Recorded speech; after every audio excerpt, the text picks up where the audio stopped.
Alors bonjour tout le monde, j'espère que vous allez bien. Alors dans cette petite vidéo, je vais un petit peu vous parler du système immunitaire. D'accord. On va un petit peu essayer d'évoquer la fonction principale de ce système immunitaire.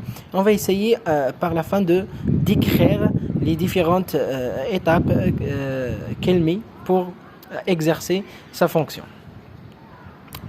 Alors, vous savez que notre organisme, avec ses organes, ses tissus, ses cellules, toutes ces molécules, il a besoin d'être protégé.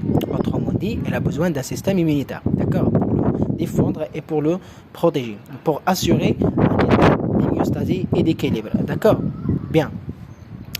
Alors, le système immunitaire, lui aussi, il est formé des organes, de molécules et de cellules qui vont coopérer pour exercer leur fonction principale. D'accord. Alors, et ce système immunitaire, il va intervenir dans toute situation potentiellement délétère. Alors, qu'est-ce que ça veut dire? Alors, cette définition un petit peu corrige un petit peu une notion très ancienne, parce qu'il y a longtemps, on pensait que le système immunitaire s'attaquer seulement à quelque chose qui vient de l'extérieur, à tout ce qui vient de l'extérieur, comme les bactéries, les virus, les champignons. Mais pas seulement, elle peut parfois s'attaquer à quelque chose qui appartient à l'organisme. C'est le cas par exemple de cellules cancéreuses, cellules tumorales. Donc une cellule qui au départ est une cellule normale, mais après certain temps il devient anormal. Alors le système immunitaire il va intervenir aussi pour l'attaquer et pour l'éliminer. Voilà. D'accord. Alors le système immunitaire peut intervenir donc peut intervenir pour éliminer quelque chose qui vient de l'extérieur, comme les bactéries, les virus, etc. D'accord. Comme il peut aussi intervenir dans le cas là où il y a quelque chose qui appartient à l'organisme, une cellule par exemple, et qui les modifie. D'accord. Parce qu'une cellule cancéreuse, c'est une cellule n'est plus normale. Alors c'est une cellule qui est modifiée. Celui qui est anormal. Alors il doit être éliminé et ça c'est la fonction du système immunitaire. D'accord. Bien. Alors maintenant, ça en ce qui concerne un petit peu la fonction du système immunitaire, c'est de défendre l'organisme, de s'attaquer à tout ce qui peut nuire à l'organisme. D'accord. Ça c'est d'une façon générale.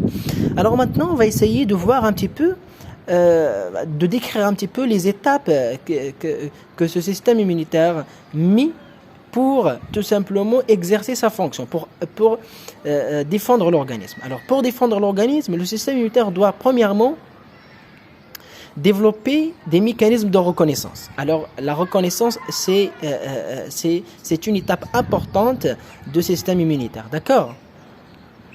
Alors, vous savez que le système immunitaire dispose d'une variété de cellules. Alors, et ces cellules, c'est elles qui vont tout simplement entrer en contact avec les antigènes, avec les bactéries, etc.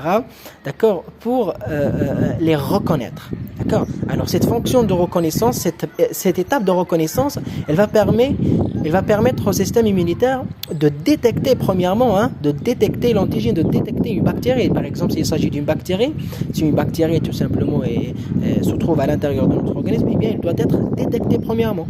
Et c'est grâce à cette fonction de reconnaissance que le système immunitaire il va la reconnaître, il va la détecter, il va l'identifier, et il va tout simplement constater qu'il s'agit de quelque chose qui n'appartient pas à l'organisme et qui peut tout simplement nuire à cet organisme. D'accord ?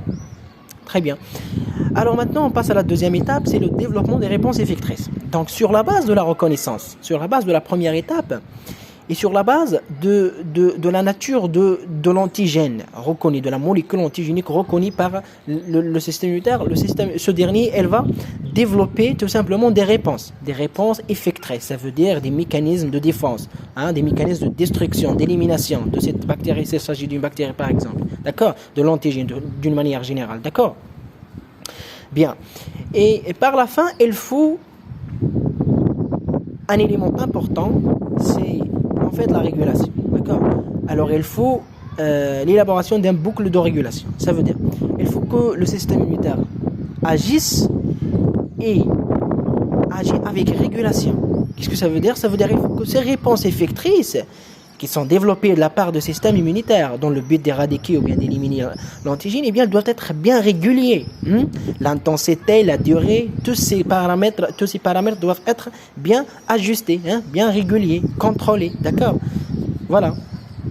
Et à la fin, donc, il y a le développement de la mémoire immunologique. Qu'est-ce que ça veut dire? Vous savez que notre système immunitaire, surtout le système immunitaire adaptatif, entre guillemets, alors c'est celui tout simplement qui est caractérisé par cette fonction, par cette propriété de la mémoire immunologique s'appelle. Eh bien, cette mémoire, tout simplement, il est très importante et c'est celle qui permet tout simplement l'immunisation de l'organisme. Eh bien, cette mémoire, elle va permettre au système immunitaire de se rappeler de l'antigène. C'est l'a déjà rencontré. C'est le système immunitaire a entré en contact avec un antigène. Alors, si ce même antigène revient une autre fois, alors le système immunitaire, elle va se rappeler de cet antigène.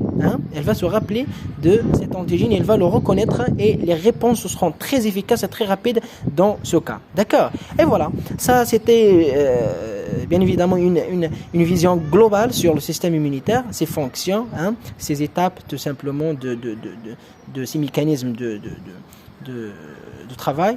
Et voilà. Et je vous souhaite une bonne soirée.